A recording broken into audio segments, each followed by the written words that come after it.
Perfect electronics Wai आयोजित 6 दिवसांचं practical based electronics and computer industrial training. पात्रता इलेक्ट्रॉनिक्स आणि कम्प्युटरचे शिक्षण आवश्यक. बीई, डिप्लोमा, बीएससी, एमएससी झालेल्यांसाठी उपयुक्त. या ट्रेनिंगमध्ये भरपूर प्रॅक्टिकल सह मुलाखतीची तयारी करून घेतली जाते, ज्यामुळे जॉब मिळणं सोपं जातं. ट्रेनिंगसाठी संपर्क doctor Dhekale, perfect electronics, MIDC Wai. Mobile 98 222 41 255. तर आपण सुरुवातीला इन्व्हर्टिंग ॲम्प्लिफायर बद्दल बघूया. त्याच्यावर एक्सपेक्टेड ओव्हरऑल प्रत्येक एक्सपेरिमेंटचं टायटल क्वेश्चन्स हे महत्त्वाचं असतं. तर इन्व्हर्टिंग ॲम्प्लिफायर नाव आहे, व्हॉट इज इन्व्हर्टिंग ॲम्प्लिफायर असं विचारलं जातं. तर ह्यामध्ये अशी डेफिनेशन करायची, operational inverting amplifier in which input signal is applied to the inverting input, that amplifier is called inverting amplifier. Non-inverting amplifier is the amplifier in which input signal is applied to the non-inverting input. Operational amplifier म्हटलं, it is a high gain amplifier which performs mathematical operation of addition, subtraction, multiplication, division, differentiation, integration अशी त्याची definition आहे. Okay, आता त्यानंतर मी operational ॲम्प्लिफायरच्या circuit डायग्रामला जाऊया. इथं operational amplifier ते दाखवलं बघा, ट्रायंगल शेप सिम्बॉल आहे. सिम्बॉलच्या इनपुटला बघा, इनपुटला मायनस साईन आहे, त्याला 2 नंबर इनपुट म्हटलेला आहे. तर 2 नंबर इनपुट त्याला काय म्हणायचं, इन्व्हर्टिंग इनपुट. आता मायनस साईन काय इंडिकेट करतं, phase difference between output and input हे सांगतं, म्हणजे 180 डिग्री आउट ऑफ फेज आहे. ह्याचा अर्थ काय, तर मायनस इनपुट जे आहे इन्व्हर्टिंग इनपुटला पॉझिटिव्ह व्होल्टेज दिलं की निगेटिव्ह व्होल्टेज येतं, आणि निगेटिव्ह व्होल्टेज दिलं की पॉझिटिव्ह व्होल्टेज, म्हणजे इनपुट आणि आउटपुटमध्ये 180 डिग्री फेज डिफरन्स असतो. बरोबर, हे सांगायचं तुम्हाला. फंक्शन ऑफ इन्व्हर्टिंग इनपुट म्हटलं, that is the input for which phase difference between input and output is 180 degree. Okay, आता नॉन इन्व्हर्टिंग इनपुट इथं दाखवलं आहे प्लस साईननं, त्याचा नंबर 3 आहे, आणि ही IC कुठली आपली 741 आहे. तर पिन नंबर नॉन इन्व्हर्टिंग इनपुटचं फंक्शन काय असं जर विचारलं तर तुम्ही काय सांगाल? Yes, phase difference between input and output is 0. म्हणजे ह्याचा अर्थ काय, जर पॉझिटिव्ह व्होल्टेज नॉन इन्व्हर्टिंग इनपुटला अप्लाय केलं तर पॉझिटिव्ह आउटपुट मिळेल, निगेटिव्ह अप्लाय केलं तर निगेटिव्ह आउटपुट आहे. हे त्याचं कॅरेक्टरिस्टिक झाले. आता ह्याचं बघा, 6 नंबर हे आउटपुट आहे आणि 7 आणि 4 हे ड्युएल सप्लाय. ड्युएल सप्लाय म्हणजे काय तुम्हाला समजलं? आता हे सिंगल सप्लाय, डिजिटल इलेक्ट्रॉनिक्समध्ये एकच आपण सप्लाय वापरतो 12 व्होल्ट, त्याला सिंगल सप्लाय म्हणायचं. आणि ऑपरेशनल ॲम्प्लिफायरमध्ये जनरली ड्युएल सप्लाय असते. व्हॉट इज ड्युएल सप्लाय म्हटलं तर तुम्हाला असं सांगायचं, if 2 batteries are connected in series and its centre tap is considered as ground and other extreme points positive and negative can be connected to the circuit, that is the dual supply. Okay, आता dual supply positive 7 नंबरला आपण apply करत असतो आणि 4 नंबरला negative apply करतो. ह्याला एक ग्राउंड टर्मिनल असतात. तर इनपुटचे 2 पॉईंट आपण ग्राउंड केले, सिग्नल 0 व्हायला पाहिजे ना.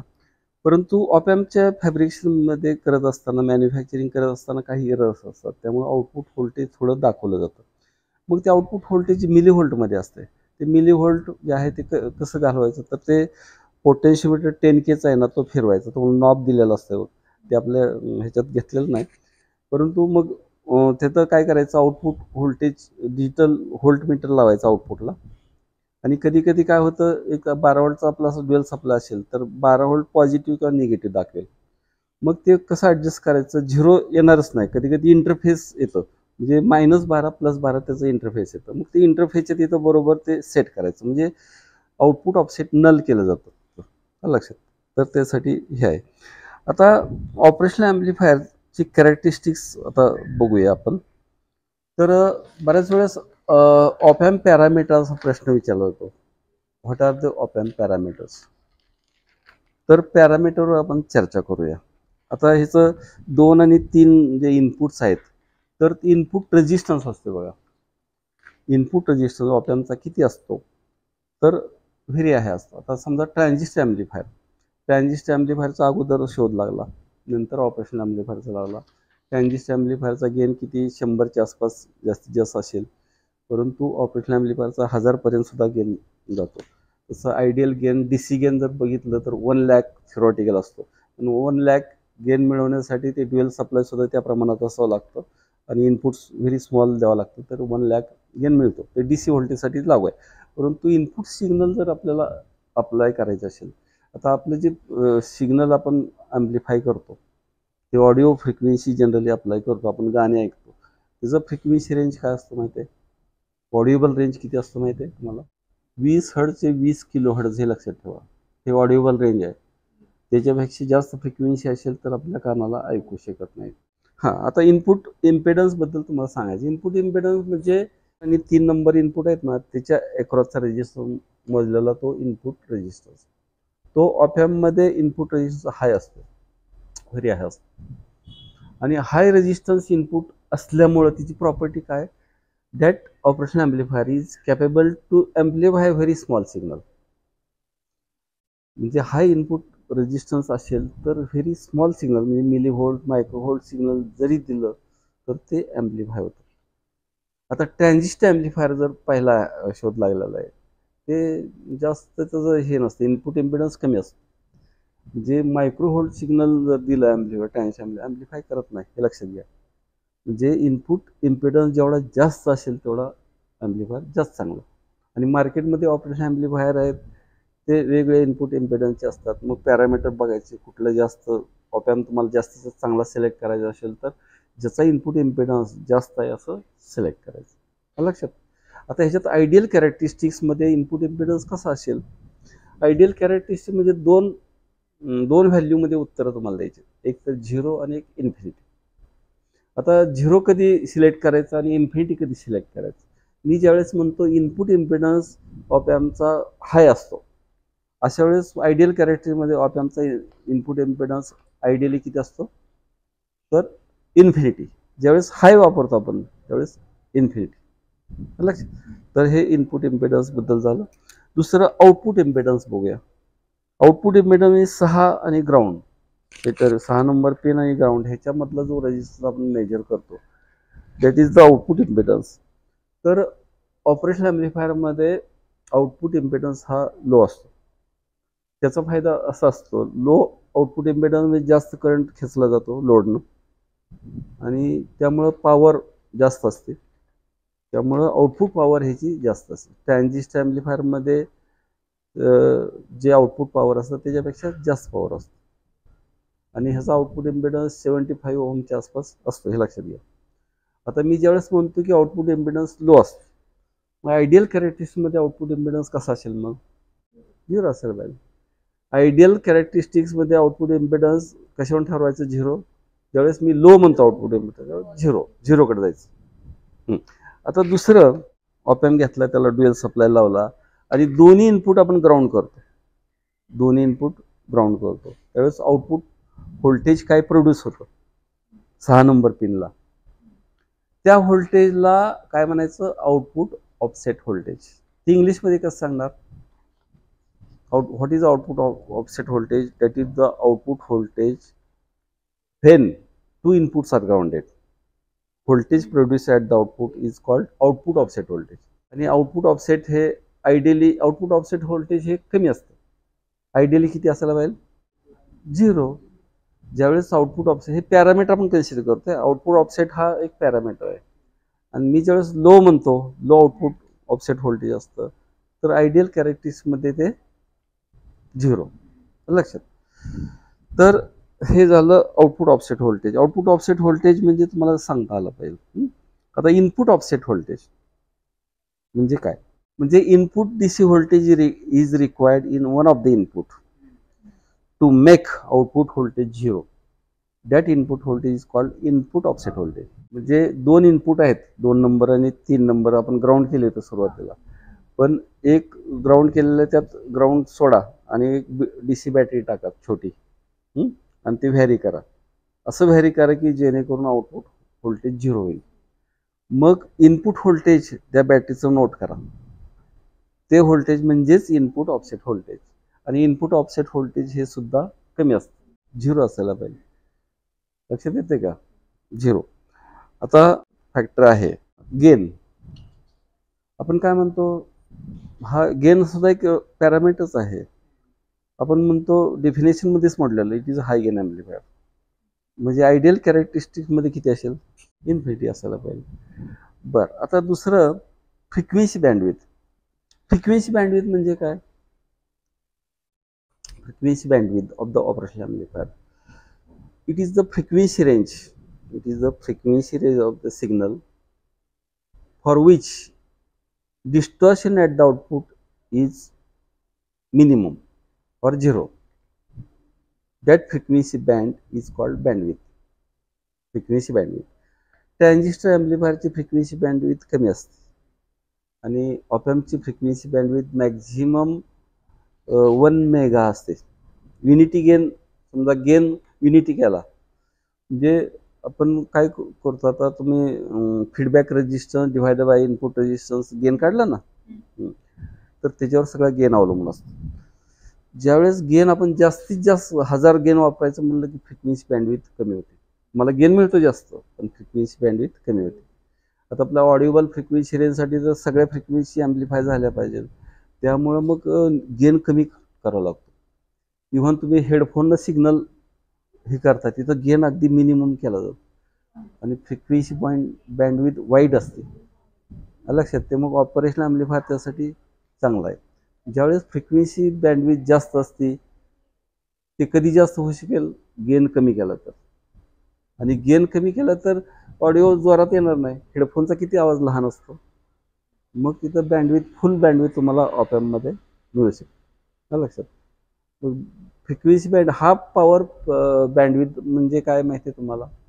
Half power bandwidth. तर हाफ पॉवर तुम्ही ग्राफ काढलेला आठवत असेल बघा, म्हणजे गेन व्हर्सेस फ्रिक्वेन्सी असा ग्राफ येतो, म्हणजे RC कपल्ड ॲम्प्लिफायरमध्ये परत असं येतं. मग आपण काय करतो, मॅक्झिमम जे गेन आहे ए समजा कन्सिडर केला तर एला आपण काय करतो 0.707 न मल्टिप्लाय करतो आणि ते मल्टिप्लाय केलं की त्याची व्हॅल्यू कमी येते. मग त्या व्हॅल्यू बरोबर करस्पॉन्डिंग हॉरिझॉन्टल लाईन काढतो आणि ती हॉरिझॉन्टल लाईन त्या कर्वला 2 पॉईंटमध्ये इंटरसेप्ट होते आणि त्या पॉईंटपासून 2 व्हर्टिकल लाईन काढतो आणि त्या 2 व्हर्टिकल लाईन मधलं जे फ्रिक्वेन्सी डिफरन्स आहे that is a frequency bandwidth.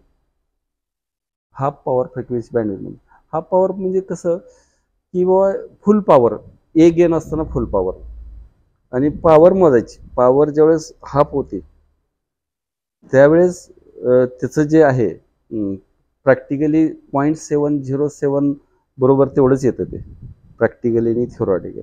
त्यामुळे बऱ्याच वेळेस प्रश्न असतो की 0.707 का मल्टिप्लाय करायचं फ्रिक्वेन्सी बँडविथ काढताना, तर त्याला हाफ पॉवर म्हणतात. म्हणजे काय केलं जातं, एक पॉवर मीटर आउटपुटला जोडला जातो आणि मग पॉवर मीटर जोडल्यानंतर आपण पॉवर कमी करायची इनपुट पॉवर, मग ते हाफ होईल. हाफ असताना मग फ्रिक्वेन्सी आणि गेन त्यावेळेस मोजायचं. हे 0.07 त्यातनं आलेलं आहे, लक्षात घ्या. त्यामुळे फ्रिक्वेन्सी बँडविथ म्हणजे थोडक्यात असंही सांगू शकतं practically, it is a difference of frequency applied at the input for which distortion at the output is 0 or minimum. Okay. तर फ्रिक्वेन्सी बँडविथ ऑपॅम्पमध्ये जास्त असते. म्हणजे आयडियल कॅरेक्टरिस्टिक्समध्ये ऑपॅम्प पॅरामीटर फ्रिक्वेन्सी बँडविथची व्हॅल्यू किती असेल? इन्फिनिटी असणार ना. तर हे लक्षात घ्या. दुसरं स्लीव रेट. स्लीव रेट एक कन्सेप्ट आहे. स्लीव रेट आता स्लीव रेट म्हणजे rate of change of output voltage. म्हणजे इनपुटला तुम्ही व्होल्टेज दिलं की आउटपुट व्होल्टेज सडन इन्क्रीज होतं. जेवढा सडन इन्क्रीज होईल ना तेवढा रेट जास्त असतो, स्लीव रेट जास्त. Rate of change of output voltage अलग लक्षात. जास्त स्लीव रेट असेल तर दॅट ऑपरेशन ॲम्प्लिफायर जास्त पॉवरफुल म्हणायचं, लक्षात. तर स्लीव रेट ह्याचा जास्त आहे. तू सांग कसं आयडियल कॅरेक्टरिस्टिक्समध्ये स्लीव रेटची व्हॅल्यू किती असेल? इन्फिनिटी असणार, बरोबर. तर हे असे पॅरामीटर्स आपण बघितले. आउटपुट ऑफसेट व्होल्टेज बघितलं, इनपुट ऑफसेट व्होल्टेज बघितलं, इनपुट इम्पेडन्स बघितलं, आउटपुट इम्पेडन्स बघितलं, नंतर बँडविथ बघितलं, गेन बघितलं, स्लीव रेट बघितलं. व्हॉट आर द ऑपॅम्प पॅरामीटर म्हणलं की तुम्हाला हे बोलता आलं पाहिजे लक्षात. आणि बऱ्याच वेळेस ऑपॅम्पचं कुठला ऑपॅम्प तुम्ही वापरला 741 हा पॉप्युलर ऑपॅम्प आहे. मग त्याचे इनपुट पिन्स कुठले सांगा, 2 आणि 3. सप्लाय पिन्स 7 आणि 4, आउटपुट 6 नंबर तुम्ही लगेच सांगितलं पाहिजे. हे असं विचारलं जातं टेस्टिंग तुम्ही किती इंटरेस्ट घेतलाय ऑपॅम्पमध्ये. तर हे ऑपॅम्पवर झालं. आता ह्याच्यात इन्व्हर्टिंग ॲम्प्लिफायरमध्ये RF डिवाइड बाय RI हाच गेनचा फॉर्म्युला आहे बरं का. नॉन इन्व्हर्टिंगमध्ये +1 आहे आणि ह्याच्यात +1 नाही, लक्षात घ्या. बरं, आता ह्याच्यातले जे प्रश्न आहेत ना ह्याच्यावर विचारलेले, what do you mean by inverting ऑपॅम्प?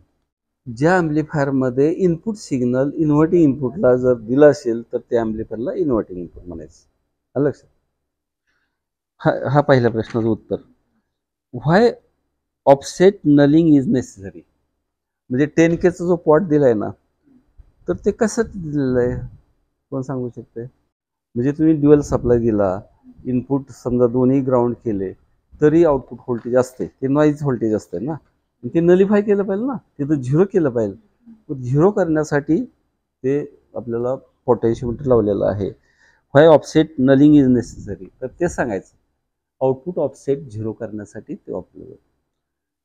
What is saturation voltage? Saturation voltage आता तुम्ही बघितलं असेल कॅम्पॅरेटरमध्ये 11 पॉईंट काहीतरी आलं. ज्यावेळेस 0पेक्षा हायर व्होल्टेज, 0 रेफरन्स आपण ठेवला होता त्यावेळेस 11 व्होल्ट येत होतं. आणि ज्यावेळेस मायनस व्होल्टेज आपण अप्लाय केलं होतं सेल लावून, तर ती 9च्या आसपास काहीतरी, ते जे व्होल्टेज असते ना आउटपुट व्होल्टेज ते कॉन्स्टंट असते, तर त्याला सॅच्युरेशन व्होल्टेज म्हणायचं. ओके.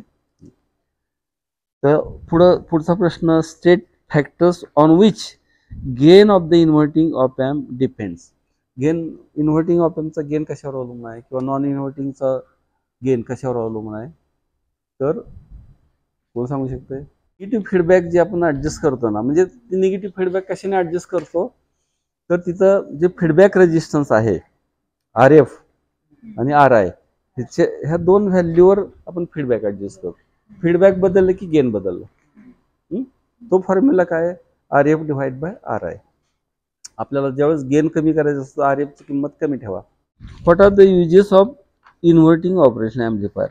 युजेस हे डोमेस्टिक ॲम्प्लिफायर जे असतात ना त्यामध्ये वापरू शकतो. आता हे डिजिटल सर्किटरीमध्ये ऑपॅम्प असतात. तुम्ही आता मॅथमॅटिक कॅल्क्युलेशन कॉम्प्युटर कॅल्क्युलेटर करता, तिथं सुद्धा डिजिटल सर्किटरी प्लस ऑपॅम्प सर्किटरी असते. त्याचा यूज करून तुम्ही मॅथमॅटिकल कॅल्क्युलेशन करू शकता. डोमेस्टिक ॲम्प्लिफायरमध्ये तिथं स्टेजेस असतात, मोठमोठे डॉल्बी असतात, तिथं सुद्धा ऑपरेशन ॲम्प्लिफायरचा यूज केला जातो. What do mean by virtual ground?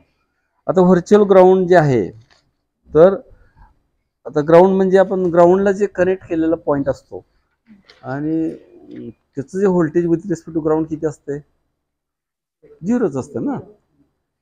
तर व्हर्च्युअल ग्राउंड म्हणजे काय? असे काही सर्किट मधले पॉईंट आहेत, तो ग्राउंड नाही आहे मात्र, परंतु व्होल्टेज मोजलं तर 0 येते. तर अशा वेळेस तो that is virtual ground. Op amp as adder, हे टायटल क्वेश्चन्स आहे. ऑपॅम्प ॲज ॲडर कसं बोलणार? असं एक डिफिनेशन एक लक्षात ठेवा. It is electronic device, 1 or more input DC voltages. आता इथं 3चं दाखवलंय, तुम्ही 4चं 5चं असं इनपुट करू शकता तुम्ही. It is electronic device which ads 1 or more inputs. आणि ह्याची जी सम असते ना, आता हे जर तुम्ही जर बघितलं असेल, ह्याचं जे output voltage V0 is equal to -V1 + V2 + V3 आहे, बरोबर. परंतु आपण आउटपुट सॉकेट काय केलंय, ते निगेटिव्ह त्याच्यामुळे येत नाही, आउटपुट निगेटिव्ह यायला पाहिजे. पण आउटपुट जे पिन आहे ना ती उलटी बसवलेली आहे मुद्दाम. तुम्हाला समजा एखाद्यानं अनॉलॉग मीटर लावला तर अनॉलॉग मीटरमध्ये रिव्हर्स डिफ्लेक्शन येणार नाही, निगेटिव्ह येणार नाही. त्यामुळं ते अनॉलॉगला पण चाललं पाहिजे ह्या उद्देशाने आउटपुट पिनचं ते हे बघितलं. त्यामुळं आउटपुटला निगेटिव्ह व्होल्टेज म्हणजे येणारच नाही, पॉझिटिव्ह व्होल्टेज दाखवणार. तर ॲक्च्युली ते निगेटिव्ह व्होल्टेज असते आउटपुटला. ह्याच्यावरचे एक्सपेक्टेड प्रश्न जे आहेत ते बघूया. What are the application of the op amp? आपण बघितलं डोमेस्टिक ॲम्प्लिफायर, कॅल्क्युलेटर, कॉम्प्युटरमध्ये मॅथमॅटिकल ऑपरेशन सॉल्व्ह करण्यासाठी वापरलं जातं. Why is the circuit called as inverting adder? आता इथं बघा, why is called as a circuit inverting adder पण म्हटलं जातं ह्याला. जसं इन्व्हर्टिंग ॲम्प्लिफायर, आपण इन्व्हर्टिंग ॲम्प्लिफायर का म्हणतो, तर इनपुट सिग्नल हे इन्व्हर्टिंग इनपुटला दिलं जातात. आता इन्व्हर्टिंग ॲडर ह्याला का म्हणतात, तर जे इनपुट आहे ते इन्व्हर्टिंग इनपुटला दिलेत ना सगळे, येते का लक्षात. It is electronic device. आता why it is called inverting adder. Inverting adder is an electronic device in which different DC voltages are applied at the inverting input to make their sum. V naught is equal to minus V1 plus V2 plus V3 असं दिलेलं आहे. How can you obtain zero output when different non-zero input voltages are given? आता इथं बघा, आता आपण बघितलं addition 3 input दिलेत इथं, पण झिरो आउटपुट कसं मिळवायचं. तर इथे एक प्रोव्हिजन दिलेलं नाही. आता आपण काय केलं ह्याच्यामध्ये, सिलेबसला पण तसं नाही, आता प्रॅक्टिकल जे असतं प्रॅक्टिकल प्रमाणाने केलेलं आहे. परंतु आपल्याला असं जर प्रोव्हिजन केलं, समजा V1 पॉझिटिव्ह समजा 6 व्होल्ट ठेवलं आणि V2 प्लस V3 ते 6 व्होल्ट ठेवलं, बाबा V2 3 व्होल्ट आणि इकडचं V3 3 व्होल्ट, आणि ते निगेटिव्ह मात्र निगेटिव्ह व्होल्टेज दिलं त्याच पिनला, म्हणजे आउटपुट हे झिरो येणार अशा वेळेस. नेक्स्ट एक्सपेरिमेंट कुठला आहे, कम्पॅरेटर.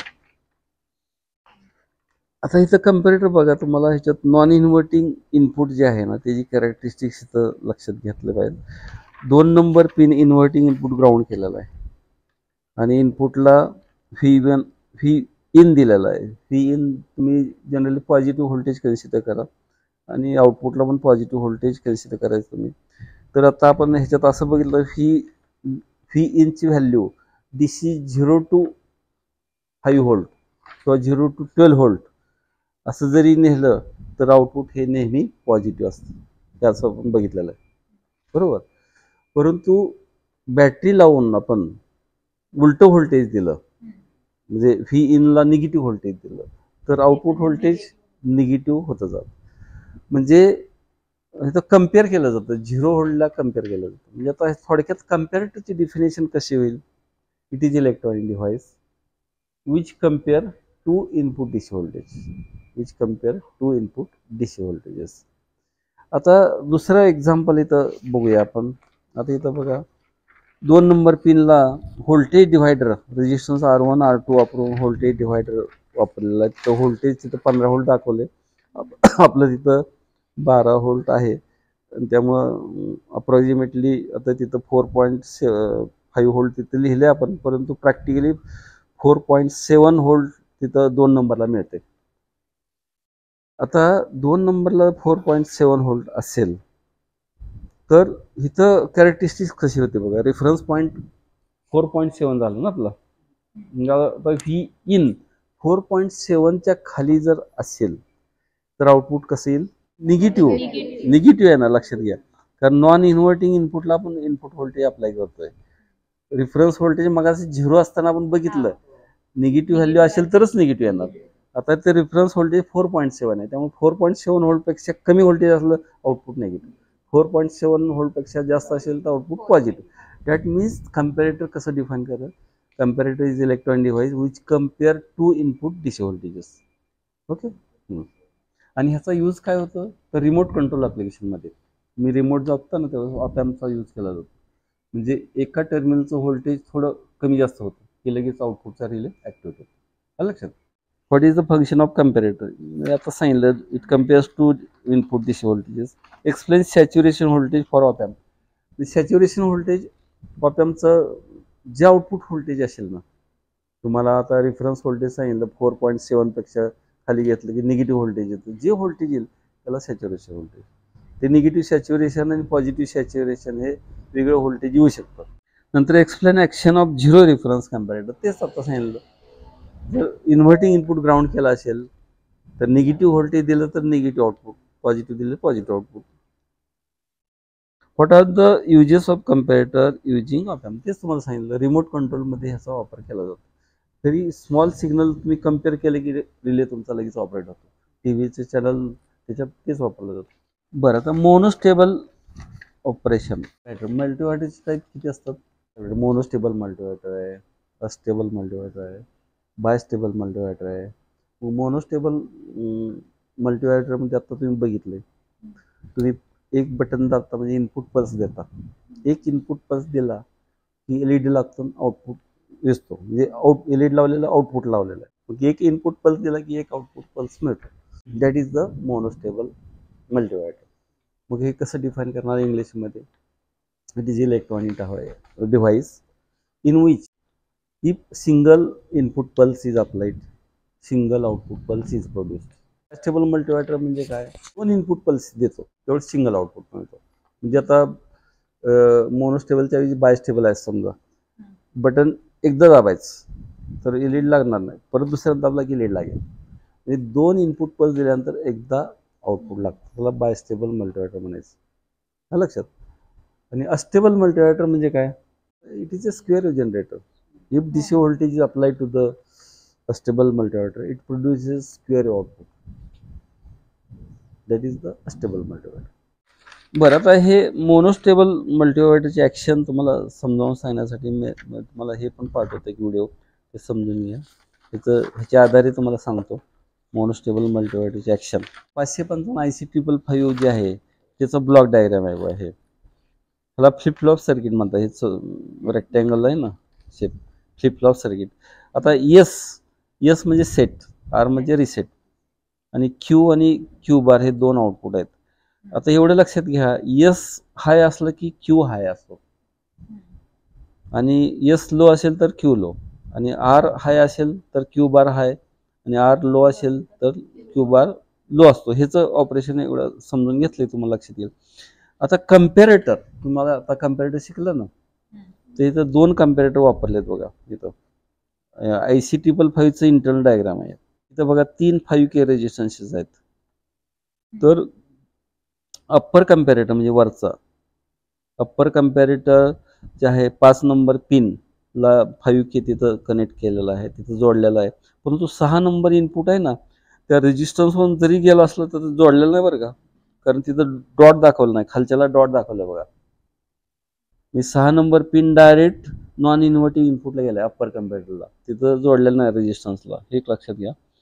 नंतर दुसरा 5K रेजिस्टन्स खाली जोडलेला आहे, आणि त्याचा दुसरा जो पॉईंट आहे इन्व्हर्टिंग इनपुटला जोडलेला आहे. परंतु इन्व्हर्टिंग इनपुट 2 नंबर पिन आहे ना, ते मात्र त्या रेजिस्टन्सला जोडलेलं नाही. तिथं भास होते आपल्याला जोडल्यासारखं, पण ते जोडलेलं नाही, आणि 5K इथं लावलेलं आहे. आता इथं 1 नंबर पिन दाखवली बघ खाली, that is ground pin. Number पिनला 9 व्होल्ट आपण अप्लाय केला असं समजा. 8 नंबर पिन आणि 1 नंबर पिनच्या अक्रॉस DC 9 व्होल्ट दिले, तर निगेटिव्ह टर्मिनल 1 व्होल्टला, पॉझिटिव्हला 8 नंबर पिनला जोडले. आता इक्वल 5K रेजिस्टन्स आहेत लक्षात घ्या, म्हणजे प्रत्येक रेजिस्टन्सच्या अक्रॉस व्होल्टेज ड्रॉप होईल आणि इक्वल होईल ते. आता 9 व्होल्टेज असेल तर किती होईल प्रत्येक रेजिस्टन्सच्या अक्रॉस व्होल्टेज? 3 व्होल्ट होईल. ह्याच्यात 3 व्होल्ट, ह्याच्यात 3 व्होल्ट, ह्याच्यात 3 व्होल्ट, बरोबर. आता लक्षात घ्या, इन्व्हर्टिंग इनपुट तुम्ही ज्यावेळेस हे करता ना, ज्यावेळेस बटन प्रेस करता त्यावेळेस हे 2 नंबरचं पिन जे आहे ना ते 0 व्होल्ट होतं इथं. मग आता आउटपुट कसं लागतं ते सांगतो तुम्हाला. 2 नंबर पिनचं 0 झालं की आउटपुट हाय होतं. 2 नंबर पिन लो झाले की आउटपुट हाय होतं. ह्या ऑपॅम्पचं आउटपुट हाय झालं, त्यामुळे आरची व्हॅल्यू हाय झाली, त्यामुळे क्यू बार हाय झाला, म्हणजे 3 नंबरला आउटपुट आलं तिथं. आणि 7 नंबर पिनला ते आपला रेजिस्टन्स कॅपॅसिटर जोडलेला आहे बघा. इथं बघा 7 नंबरला हा कॅपॅसिटर आणि रेजिस्टन्स जोडलेला आहे. जर ट्रान्झिस्टर कंडक्ट झाला नाही, क्यूला 0 असल्यामुळे ट्रान्झिस्टर कंडक्ट होत नाही, त्यामुळे कॅपॅसिटरला चार्ज होतो. कॅपॅसिटर चार्ज झाला की ते कॅपॅसिटर व्होल्टेज वाढत जातं. म्हणजे कुठलं व्होल्टेज वाढत जातं? 6 आणि 7चं व्होल्टेज वाढतं. आता इथं 6 नंबरला बघा, 6 नंबरचं व्होल्टेज जे आहे वाढत जातं.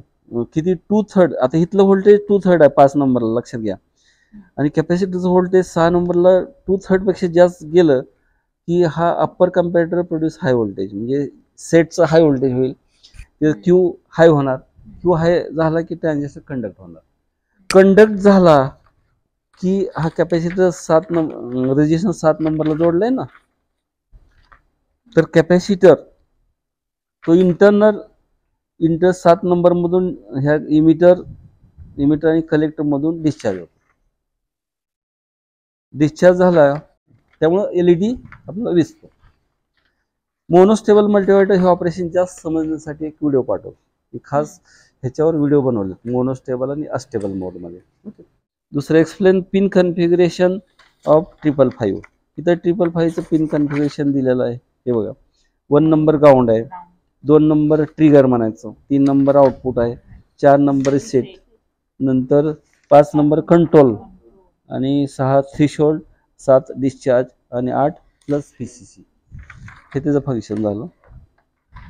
The uses of multimeter. हा आता युजेस कायचं असेल, मोनोस्टेबल मल्टीमीटरचं यूज. आता समजा आता आपल्या बेल सिस्टीममध्ये तुम्हाला माहिती आहे की कॉलेजमध्ये टायमिंग झालं की ऑटोमॅटिक बेल वाजणार, तिथं मोनोस्टेबलच वापरलेलं आहे. मग तिथं आता तुम्ही बघितलं इथं असं बटन दाबलं की LED लागतो, थोडा वेळ दिसतो त्या मोनोस्टेबल. मग तिथं ऑटोमॅटिक ते टाइम स्विच, डिजिटल टाइम स्विचमधून ते पल्स दिला जातो. मग आउटपुट येतं, त्याच्यावर बेल वाजते आणि थोडा वेळ 5 सेकंदांनी बंद होतं. चालते, तर एक झालं. दुसरं ॲप्लिकेशन म्हणजे समजा आता तुमचं एक अप्पर फ्लोअर आहे, तिथं पायऱ्या आहेत, स्टेअर्स आहेत आणि तुम्ही बल्ब एक वर लावलेला आहे, खाली तुम्ही पायरे चढत असताना समजा अंधार झाला, अंधारावर तुम्ही बटन एकदा दाब, पुश टू ऑन बटन असतं, दाबायचं बटन, बल्ब लागणार आणि तुम्ही सरळ जायचं. तुम्ही गेलं की थोडा वेळ बल्ब ऑटोमॅटिक बनवून ते मोनोस्टेबल ॲक्शन असे वापरू शकतात. नंतर अस्टेबल मल्टीमीटर. अस्टेबल मल्टीमीटर म्हणजे बघा, हेच आता ऑपरेशन ह्याचं तुम्हाला समजावून सांगता येईल जरा. हे 2 आणि 6 एकत्र केलेत, कॅपॅसिटर जोडलेत. तर इथं त्याचं ब्लॉक डायग्राम आहे पुढं बघा. आता पहिलं जे पल्स इथलं जे आहे ना, इथं जे डॉटेड लाईन दाखवली पहिल्याला, तर 1/3 VCC आणि 2/3 VCC असं. त्यामध्ये कॅपॅसिटरचं व्होल्टेज व्हॅरी होतं. 2 नंबरचं बटन दाबता आणि LED ऑन होतं. त्यावेळी बटन दाबता ह्याचाच अर्थ ट्रान्झिस्टर आतला जो आहे ना, तो कट ऑफ स्टेजला असतो, म्हणजे हाय रेजिस्टन्स इमिटर कलेक्टरमध्ये येतो आणि त्यामुळे चार्जिंग प्रोसेस सुरू होते. चार्जिंग प्रोसेस सुरू होत असताना हे बघा, ते 3 नंबरचं आउटपुट आहे, खालचा ग्राफ आहे ना स्क्वेअर वेव्ह पल्सेसचा, ते 3 नंबरचं आउटपुट आहे, म्हणजे आउटपुट आहे हे प्रत्यक्ष. ज्यावेळेस चार्जिंग प्रोसेस सुरू होती, कॅपॅसिटरच्या अक्रॉसचं व्होल्टेज वाढतं, त्यावेळेस हाय व्होल्टेज प्रोड्यूस होतं 3 नंबरला. आता बघा इथं ज्यावेळेस 2/3 VCC येतं, तर upper comparator produces high voltage which will produce high voltage at the Q and therefore transistor will conduct. Transistor conduct झालं की कलेक्टर इमिटर मधलं 0 रेजिस्टन्स होतं, त्यामुळे कॅपॅसिटर इमिजिएटली डिस्चार्ज होतं आणि त्यामुळे लगेच इथं ड्रॉप होते आउटपुट व्होल्टेज 0. हे स्क्वेअर ओपल झालं, परत एवढ्यासाठी बंद असणार, परत स्क्वेअर आउटपुट इथं प्रोड्यूस होतं. तर ह्याचं एक 2 व्हिडिओ तुम्हाला पाठवतो, मोनोस्टेबल आणि अस्टेबल. तर हे झालं ऑपरेशनल ॲम्प्लिफायर. हां, तुम्ही लिहून घ्या. एक तुम्हाला एक कोड देतो, BB रॉय. BB कॅपिटल लिहा, BB रॉय. रॉयचं R कॅपिटल लिहून घ्या, B capital.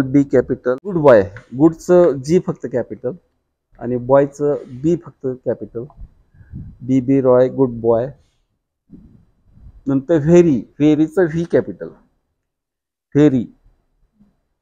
गुडचं G capital, good.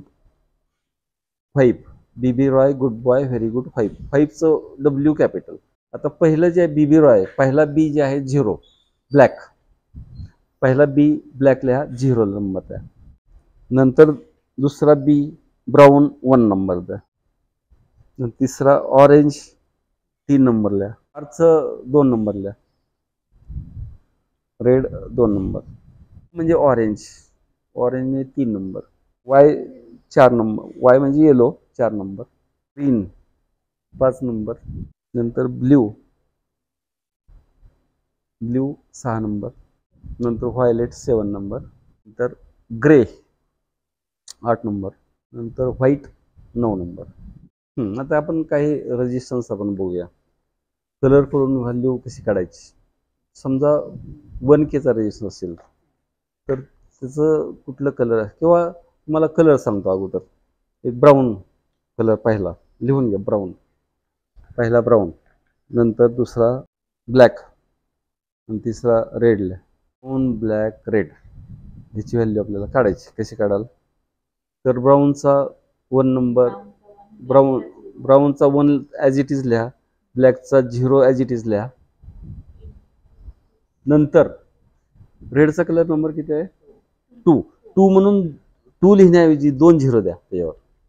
1 0 नंतर 2 झिरो आणि ते झालं ओम्स, म्हणजे 1000 ओम्स झालं, म्हणजेच 1K झालं. मग आता ह्याच्यावरचं एक एक्झाम्पल तुम्हाला सांगायचं आहे. कलर बँड मी सांगतो. रेड रेड रेड असे तिन्ही बँड रेड रेड रेड. मला व्हॅल्यू सांगा. 2200 2200 ओम्स म्हणायचं त्याला. के मध्ये किती होईल? 3 डेसिमल तिकडे जायचं ना, बॅकला यायचं.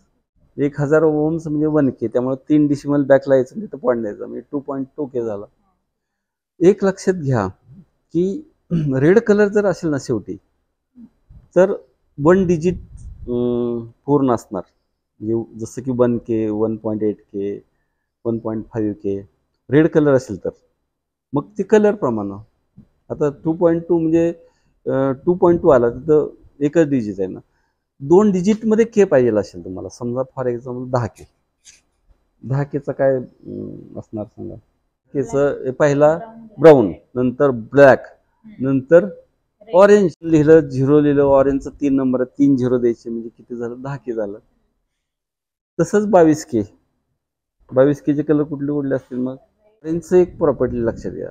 ज्यावेळेस ऑरेंज कलर असतो 2 डिजिटमध्ये किलो ओम्स असणारच. 2 डिजिट म्हणजे जसं की 10K 12K. आता 3 डिजिटमध्ये के पाहिजे असेल आपल्याला, येलो कलर घ्यायचा, म्हणजे फॉर एक्झाम्पल 100K. 100Kचं काय असेल मग सांगा colour code? Brown black yellow असणार. आणि नंतर 1200Kचा काय असणार? Brown red yellow. म्हणजे हा लक्षात घ्या, हे आयडिया. येलो कलर असलं की 3 डिजिट पूर्ण के असलं पाहिजे. आणि 1 मेगा म्हणजे किती असते माहिती आहे तुम्हाला? 1 मेगा म्हणजे 10⁶ ओम्स, बरोबर. आणि मग 1 मेगा म्हणजे किलो ओम्स मध्ये किती असेल? 1000K म्हणजे 1 मेगा. लक्षात ठेवा, 1000K म्हणजे 1 मेगा. परफेक्ट इलेक्ट्रॉनिक्सचे संपूर्ण ऑटोमॅटिक ऑटो लेक्चर बेल आणि ऑटो राष्ट्रगीत प्लेअर सिस्टीम शाळा कॉलेजसाठी अत्यंत उपयुक्त. उत्पादक perfect electronics MIDC Wai. Free डेमोसाठी संपर्क 98 222 41 255.